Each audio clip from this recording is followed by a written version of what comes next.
Hello बच्चों, आपके अपने यूट्यूब चैनल YGT क्लासेस में स्वागत है। आज हमें इंग्लिश की जो सेकंड चैप्टर है, फर्स्ट चैप्टर प्रोज और सप्लीमेंट्री का मैंने एक एक चैप्टर आपको करा दिया है। जिस बच्चे ने वो वीडियो नहीं देखी है जाके देख सकता है, क्योंकि उसमें मैंने सारे इंपॉर्टेंट क्वेश्चन बताए हैं। ठीक है, इतने इंपॉर्टेंट क्वेश्चन जो आपके बोर्ड में आपके लिए वेरी हेल्पफुल होगी। ठीक है फ्रेंड्स, अगर आपको और भी वीडियो चाहिए प्रोवाइड करानी है तो आप कमेंट कीजिए। जैसी भी आपको वीडियो चाहिए वो वीडियो आप चैनल पे एक दिन के अंदर अपलोड की जाएगी। ठीक है, आपके हर क्वेश्चंस का आंसर दिया जाएगा, कोई दिक्कत की बात नहीं। ठीक है फ्रेंड्स, ये दूसरा चैप्टर है लॉस्ट स्प्रिंग, 2024-25 के लिए है।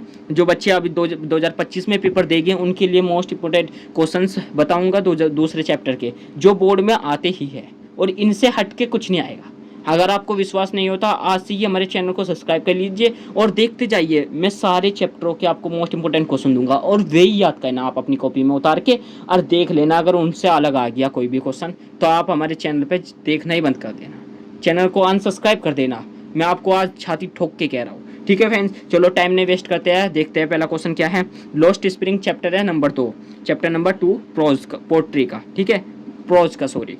अब देखिए फर्स्ट क्वेश्चन क्या है, where is the Seemapuri situated, यानी सीमापुरी कहाँ स्थित थी। मोस्ट इंपोर्टेंट क्वेश्चन है मेरे भाई, सबसे मोस्ट है, क्योंकि हर जब भी क्वेश्चन पूछा जाता है थोड़ा इस तरह से ही पूछा जाता है कि सीमापुरी में, ये सारी सीमापुरी की बात हो रही है तो सीमापुरी में क्या प्रसिद्ध था, सीमापुरी कहाँ स्थित है, इस तरह से। तो आप देख सकते हैं इस क्वेश्चन को कितना इंपॉर्टेंट है और किस तरह से आपको ईजी तरीके से बताऊंगा, और आप मेरे साथ साथ पढ़ते पढ़ते आपके याद हो जाएगा। Seemapuri is a slums of A rag pickers. ठीक है, ठीक है। अब इसका मतलब क्या है, सीमापुरी कूड़े बीनने वालों की गंदी बस्ती है, यानी जो सीमापुरी है वहाँ पे गंदी बस्ती है एक, और वहाँ पे कूड़ा ज़्यादा बीनता जाता है। ठीक है, it is on the prosperity of Delhi, यानी यह दिल्ली की सीमा पर स्थित है, यानी दिल्ली की सीमा पर स्थित है ये वाली जो सीमापुरी है। Actually it is A part of Delhi, actually असल में ये जो पार्ट है ना ये दिल्ली का है। But it is a little hello, लेकिन यह एक छोटा सा नर्क है। हेल माने तो आप सब जानते हैं नर्क। ठीक है, अभी आपको बस यहीं तक ही कर लो आप कंप्लीट। इस क्वेश्चन में ये पूछा गया सीमापुरी कहाँ स्थित है, तो आपने बता दी कि वो एक इसका आपने बता दिया कि वो एक गंदी बस्ती है और ये दिल्ली में स्थित है, ये दिल्ली का एक पार्ट है, और ये एक पार्ट नहीं है कि ये छोटे से नर्क है। बस आपने इतना बता दिया, यानी इस क्वेश्चन का कंप्लीट हो गया।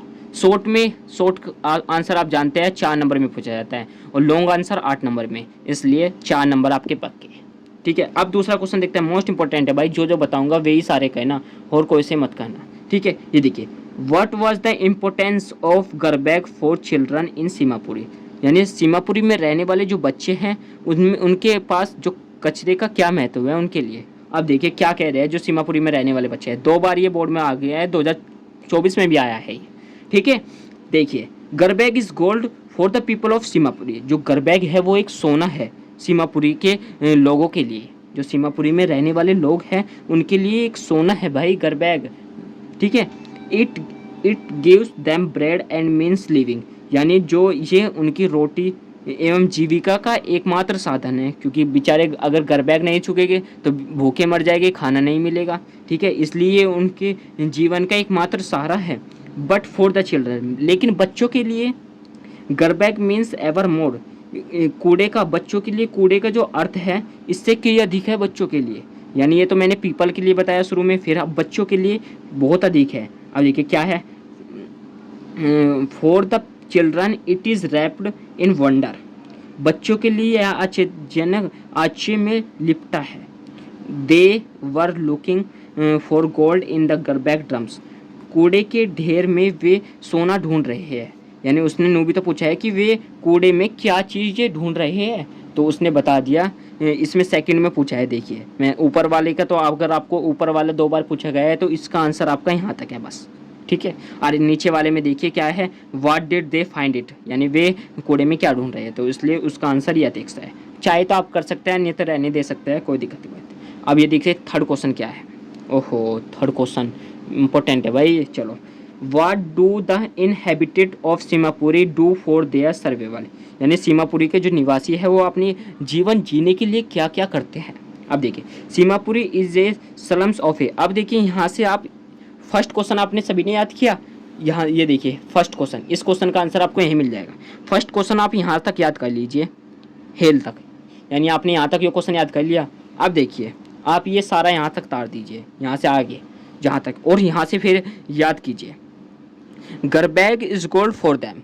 उस क्वेश्चन को उतारने के बाद यो क्वेश्चन यहाँ से, garbage is gold for them, for elders it is means of survival, so they move about here and there for rag pickers. इतना याद कर लीजिए और वो याद कर लीजिए, इस क्वेश्चन को उतार के आ जाइए कंप्लीट। एक भी एक नंबर नहीं कटेगा आपका, एक नंबर काट दे आपका एग्जामिनर तो भाई बता देना कि सर एक नंबर काट दिया हमारा, तो ठीक है, एक नंबर भी नहीं कटेगा। अब देखिए चौथा क्वेश्चन क्या है, What explanation does the another offer of the children not wearing footwear?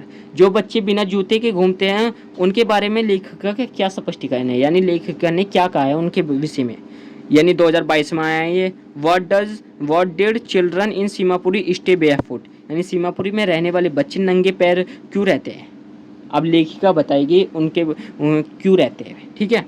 अब देखिए children in Seemapuri stay barefoot, यानी सीमापुरी में नंगे बच्चे हैं, नंगे पैर रहते हैं। बिकॉज फॉर देम, क्योंकि नंगे पैर घूमना, अब it is a tradition to wonder barefoot and they do not like to wear also.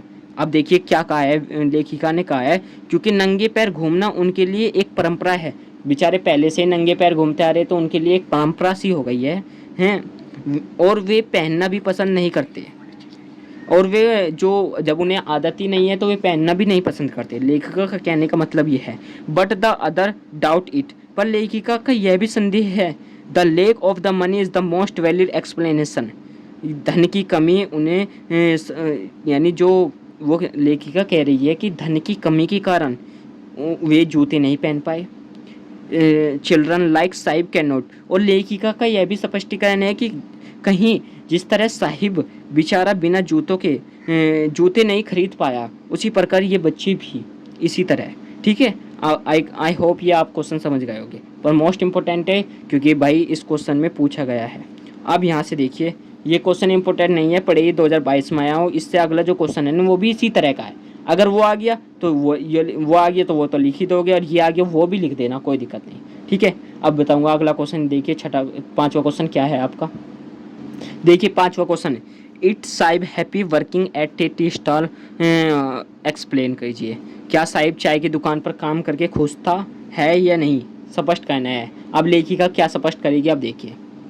No, लेखिका कहती है no, Saheb is not happy working at the tea stall owner. जो लेखिका का स्पष्टीकरण है वो कहती है कि जो साहिब है वो टी स्टॉल दुकान पे काम करके खुश नहीं है। There he has lost his freedom, वह अपनी आज़ादी खो चुका है, कह रही है। He is no longer he is owner master, और अब वह खुद का ही मालिक नहीं रहा। पहले तो भाई जब खुद का मालिक था, जो काम मर्जी में वो कहना, अब उस टी स्टॉल का नौकर बन चुका है। He is the servant of A tea stall owner, कह रहे हैं कि ये नौकर बन चुका है टी स्टॉल का, यानी टी स्टॉल चाय वाली जो चाय की दुकान पे काम करता था उसका नौकर बन चुका है। बस आप इतना लिख दीजिए। अगर इससे पीछे का क्वेश्चन पूछा जाए तो फिर भी इतना ही लिखना है। इस तरह का जो भी क्वेश्चन पूछा जाएगा तो आपको यही लिखना है, ठीक है। आई होप आप समझ गए होगे। अब देखिए सातवां क्वेश्चन इतना इंपॉर्टेंट नहीं है क्योंकि पूछा नहीं जाता। अब ये देखिए, आप सब जानते हैं फिरोज़ाबाद क्यों प्रसिद्ध है। ये तो भाई आप चलते फिरते याद कर लो। फिरोज़ाबाद क्योंकि वहाँ पे बैंगल्स बिकती है, यानी चूड़ियाँ बनती है, इसलिए वो फेमस है। इस तरह आप बना के लिख सकते हैं।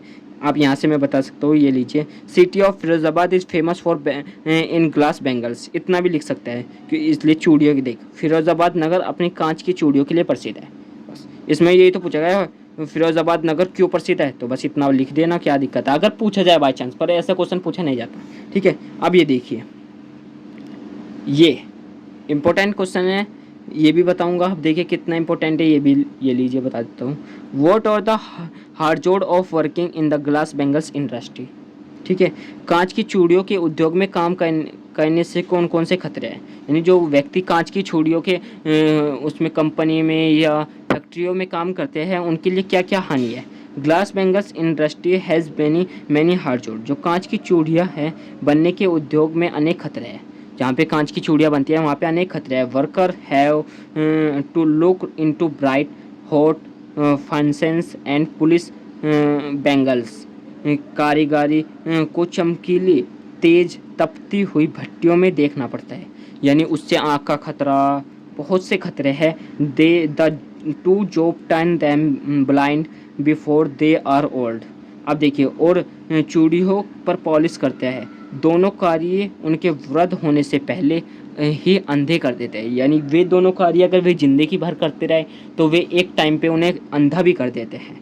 ठीक है, they work is dark and deity, और वे अंधेरी और गंध की कोठरियों के एवं रोशनियों के काम करते हैं, यानी जहाँ पे रोशनी हो, बिल्कुल अंधेरा हो, पूरी तेज़ी से जो आंखों पे पड़े, उसमें बेचारे वे काम करते हैं। Cell without air and lights, ये लिखा है जो मैंने बताया, विच इज़ वेरी हार्मफुल, और ये उनके लिए बहुत ही हानिकारक है। ठीक है फ्रेंड्स, अब आखिरी का क्वेश्चन है आपका मोस्ट इम्पोर्टेंट। ठीक है, देखिए क्या क्वेश्चन है, ये लीजिए। हाँ, ये लीजिए भाई, ये तो मोस्ट इम्पोर्टेंट है, और मैं इसे आपको बताऊंगा कितने इजी तरीके से आप क्लियर कर सकते हैं। देखिए, हु वाज मुकेश, मुकेश कौन है?